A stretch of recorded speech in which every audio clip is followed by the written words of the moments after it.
선악의 기준이 무엇이고 또 그 기준을 어떻게 정하는 것인가를 탐구하는 학문인데, 우리 기독교에서는 선이 하나님 그 자체를 선이라고 보고 오직 하나님께서만 선악의 기준이 된다고 봅니다.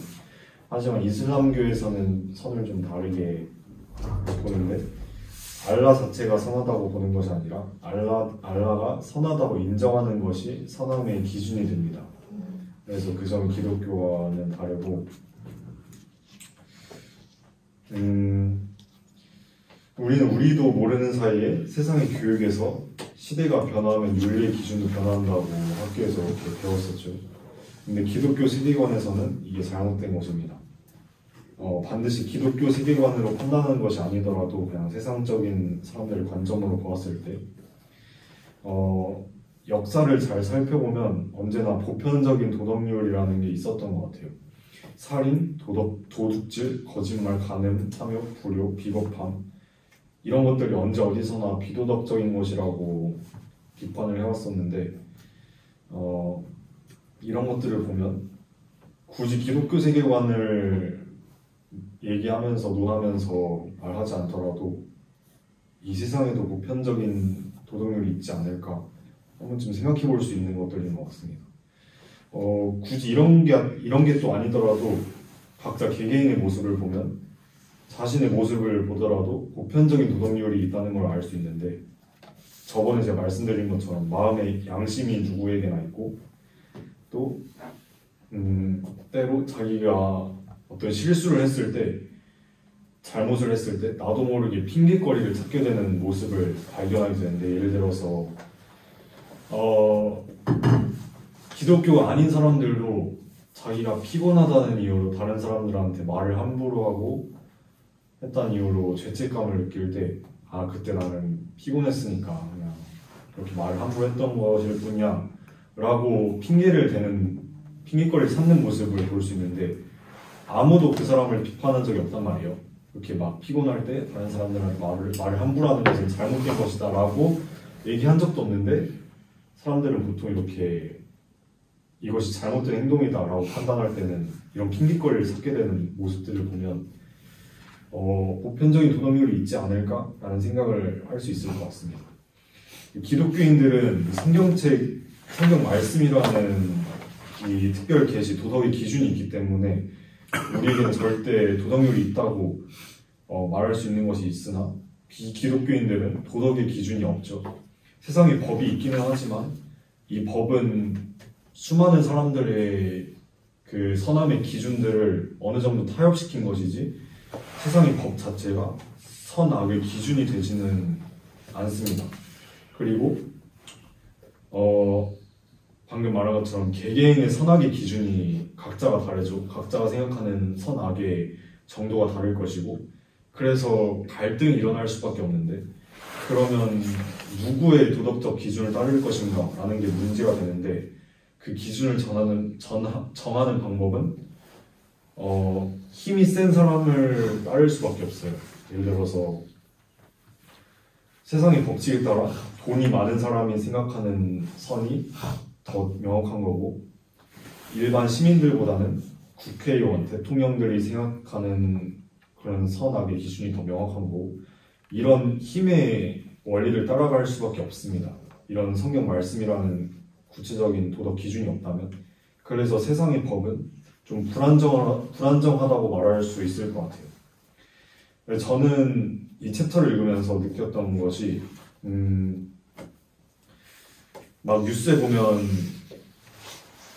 누가 봐도 저 사람은 흉악범이다 싶은 사람들 있지 않습니까? 막 누구를 강간했다거니, 막 학교 선생님인데 학생들을 막 죽였다는 그런 사건도 일어나기도 하고, 그런 사람들 보면 정말 제 인간적인 생각으로는 사형을 시켜버렸으면 좋겠다 라는 생각을 할 때가 있는데, 근데 기독교인의 입장에서는 그런 사형제도가 있어서는 안 된다고 보는 게, 세상의 법은 불안정하잖아요. 각자 개개인이 생각하는 선악의 기준도 다르고, 근데 이러한 기준들을 어떻게 다 맞춰서 악함을 정하고 사형을 시킬 만한 죄인들을 명확하게 기준 지을 수 있을지, 저는 그게 명확하지 않다고 보기 때문에 사용제도가 있어서는 안 된다고 보는데 예를 들어서 이런 거죠. 우리는 그 죄의 기준이 성경책에 다 써 있잖아요. 그래서 만약에 제가 의겸형을 미워하는 사건이랑 그 건재가 현명형을 만약에 죽였다고 쳐요. 그런 두 가지 사건이 있다면 기독교 세계관에서는 나랑 건재 둘 다 죄인이다 라고 보는데 이 세상에서는 미워하는 게 무슨 죄냐, 그냥 건재만 죄인이다 라고 하고 건재만 처벌한다 이렇게 볼 수 있기 때문에 이런 차이점이 있죠. 근데 이런 차이점은 이 세상 사람들의 선악의 기준을 타협시킨 결과이기 때문에 그게 좀 다르다고 볼 수 있고, 기독교 세계관에서는 그런 선악의 기준이 명확히 있기 때문에 나도 의겸형을 미워한 나도 죄인이다 라고 명확하게 얘기를 하고 있죠. 이런 점이 좀 차이가 있다고 봤습니다. 네, 발표를 마치겠습니다. 자, 우리 언제 발표에 대해서 질문이 있으면 질문 있습니다. 네. 그 사형에 대해서 얘기하면서 기독교 세계관을 예로 말했는데, 그러면은 반대하는 거에 대한 이유를 뭔가 기독교 세계관에 빗대어서 얘기를 했는데, 어떻게 보면 성경 그런 시대에서도 사형 제도는 있었고 뭐 돌로 쳐 죽인다거나 그런 것들이 어떻게 보면은 사실은 실행되고 있었는데, 그러면은 제가 들었을 때는 뭔가 지금이랑 그 시대랑 달랐다는 게 뭔가 그러면 기독교 세계관의 기준이 변하는 건가? 저는 그렇게 보진 않고, 그 구약 시대 보면은 뭐 안식일에 몇 걸음 이상 걸어가는 사람들도 막 다 죽여버려라 이런 막 율법이 있었잖아요. 근데 죽이라고 하는 거는 아닌 것 같은데. 아무튼 그 좀 엄격한 기준들이 있죠. 엄격한 기준이 있겠지. 맞습니다. 근데 그런 기준들이 잘못된 것은 아니고 또 바뀌었다는 그런 얘기도 아니고, 온 세상 사람들이 이 성경 말씀대로 행했다면 그런 규칙들이 좀 남아있어도 된다고 보는데, 사실 그렇지 않잖아요. 성경 말씀대로 살지 않는 사람들도 있고 기독교 가치를 따르지 않는 사람들도 있기 때문에 저희가 무작정 성경 말씀에서 이렇게 가르쳤으니까 반드시 이 방법대로 법을 시행해라 라고는 할 수 없는 거죠. 예를 들어서 모든 사람들이 성경 말씀대로 한다고 했으면 이 세상은 이미 천국이 완성되어 있었어야 됐고 이미 공산주의 사회가 성공이 되었을 수도 있는데, 사실은 그렇지 않죠. 그 기독교 가치를 따르지 않는 사람들도 있기 때문에 우리가 기독교적인 가치를 들이밀면서 좀 엄격하게 기독교적인 가치대로 사람들을 사용시키기도 하면서, 이런 거는 좀 어렵다고 보는 이유가 그런 것 같습니다. 기독교 가치를 따르지 않는 사람들도 분명히 존재하기 때문에. 제가 생각하기에는 뭔가 물론 그런 생각 뭐 너무 중요하지만, 사실 그런 생각에서 나온 것이 제가 요즘 많이 느끼는 교회의 그런 삶과 세상적인 삶에 대한 구분이 지어지는 것 같아서, 그래서 뭔가 어떻게 보면은 그 사람들에게 뭔가 선을 향해서 같이 세상을 향해 나아가야 하는 그런 말씀도 있는데, 뭔가 근데 또 다른 면에서 보면은 이게 정말 세상과 타협하는 건가?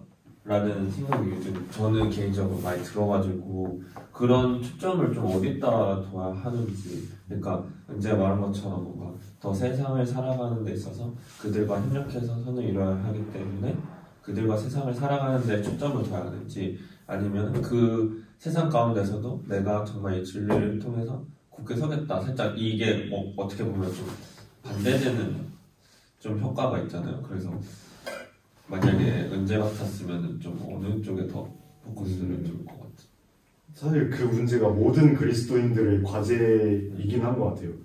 근데 저는 좀 기독교적인 가치에 조금 더 포커스를 두는 것 같아요. 예를 들어서 이 세상에서는 대학교에서 함께 어울려서 술을 마시고 함께 즐기는 문화가 선이라고 말하지 않습니까? 근데 저는 그런 것도 뭐 타협하는 그리스도인들이 있을 수 있겠지만 그게 잘못됐다는 얘기를 하는 게 아니고 저는 좀 저 스스로를 좀 더 성경 가치에 맞추고 좀 더 엄격하게 타협하지 않으려고 했던 것 같아요. 그래서 그 사람들하고 좀 어울려서 함께 술을 마시고 하는 것도 뭐 타협하는 방법이 될 수 있겠지만 저는 그 방법보다는 그냥 뭐 학교를 자퇴해버리고 그들과는 단절하는 방법을 택했던 것 같아요. 근데 이거는 근데 사람들마다 타협하는 기준점이 다르니까 뭐가 옳다 뭐가 그르다 얘기할 건 아닌 것 같고 저는 네 그렇게 생각하고 있습니다. 약자 보호가 윤리의 기준이 될 때 뭐 제목은 좋은 것 같아. 그 사람 이 약자가 윤리의 기준이 될 때라고 하는 주제로 우리 배경 씨가 이제 발표 시작하도록 하겠습니다. 네. 처음에 이 저자는 마르크스주의에 대해 이야기를 합니다.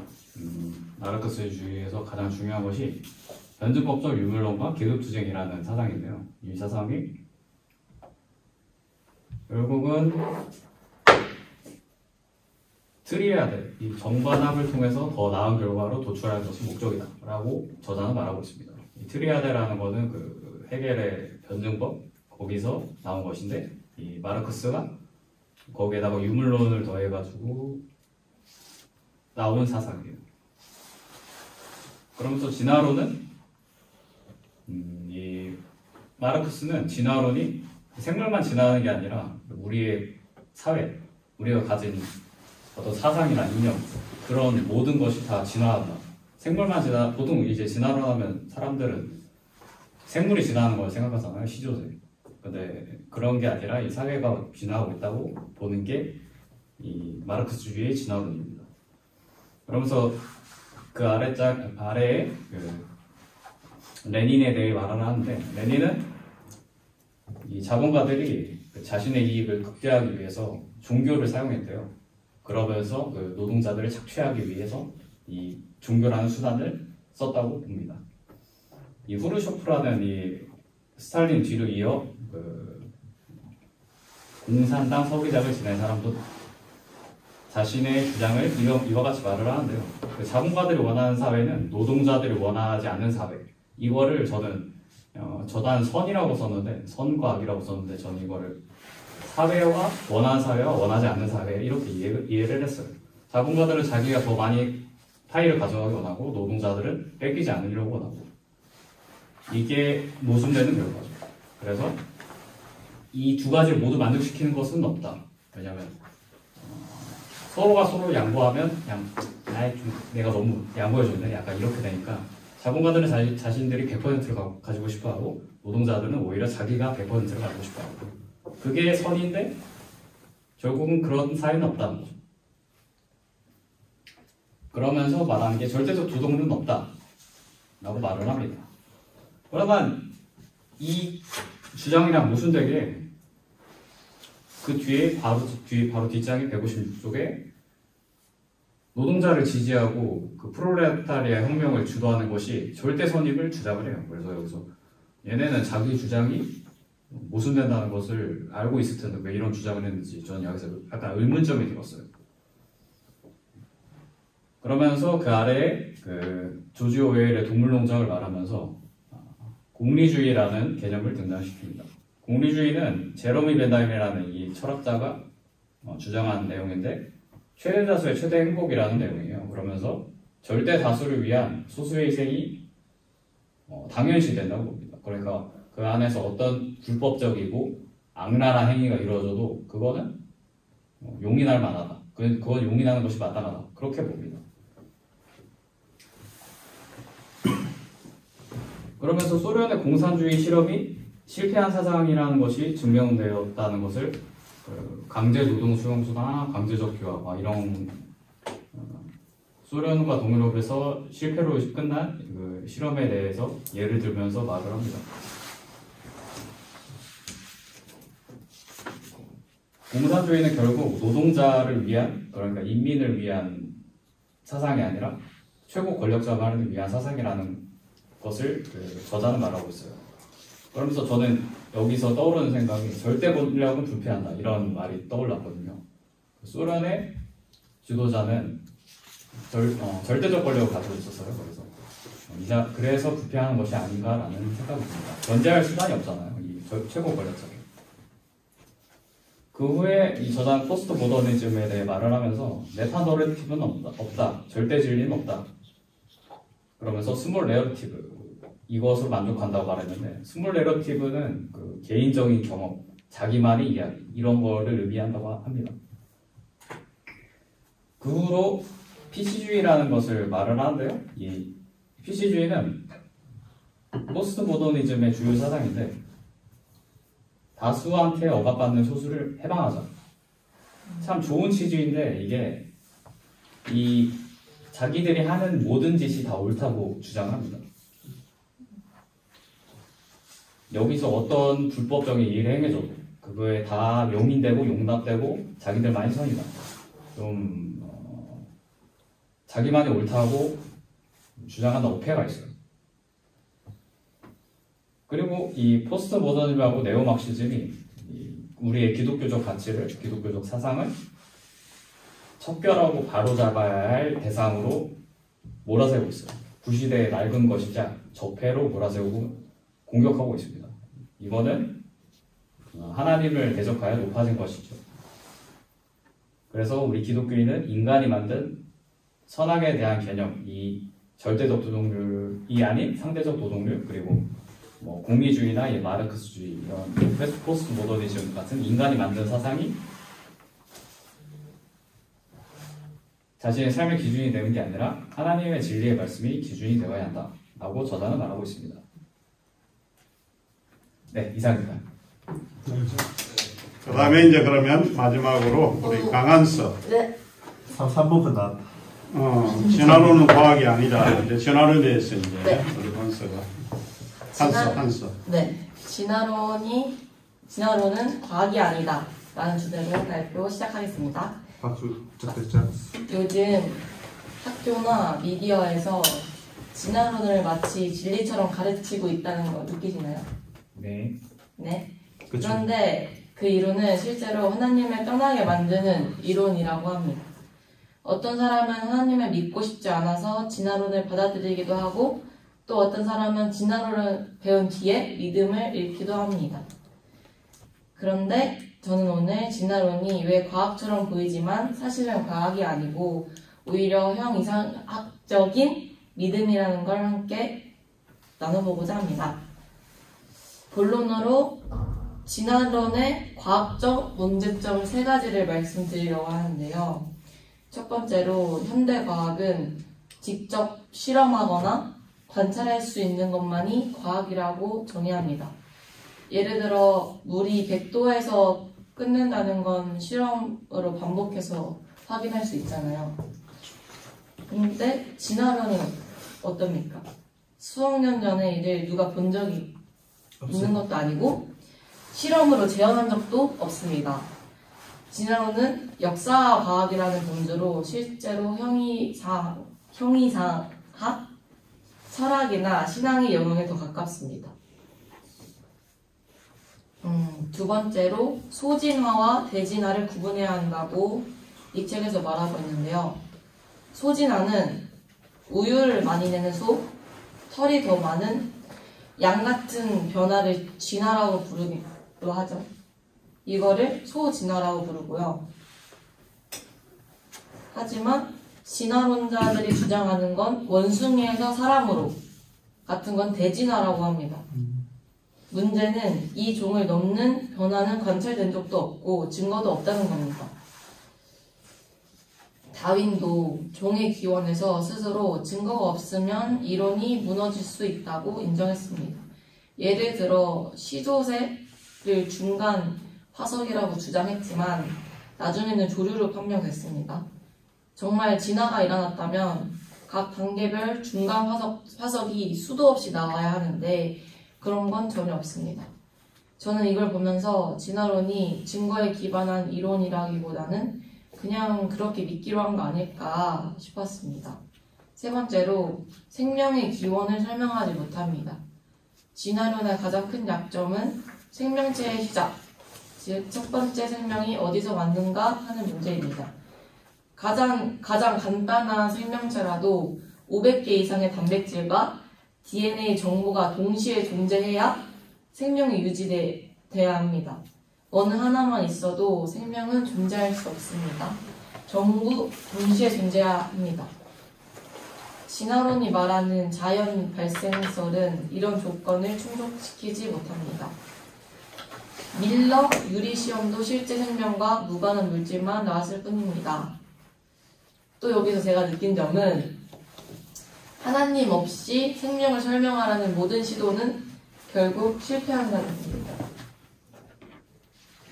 오히려 성경의 말씀, 그 종류대로 창조하시는 말씀이 훨씬 합리적으로 다가왔습니다. 결국 진화론은 실험도 관찰도 불가능한 과학이 아닌 형이상학적인 믿음 체계입니다.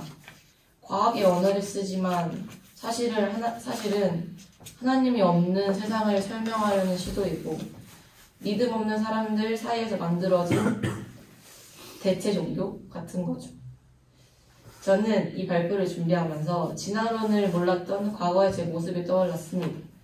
살짝 무비판적으로 옛날에 학교에서 진화론을 가르치잖아요. 그래서 자연스럽게 진화가 맞겠지라고 생각했어요. 근데 이제는 그때는 예수님을 믿지 않았고 그래서 진화론이 맞다고 생각했는데 이제는 창조론이 더 맞다고 생각합니다. 이상입니다. 자, 질문. 없을 것 같아요. 근데 전 진화론 학교에서 배워본 적이 없어요. 그래서 진화론을 모르겠어요. 진짜? 진짜 많이 배우는데 진화론. 초등학교 때, 중학교 때 다 얼마나 언제는 배운 적이 없어요. 나 공부는 잘했어.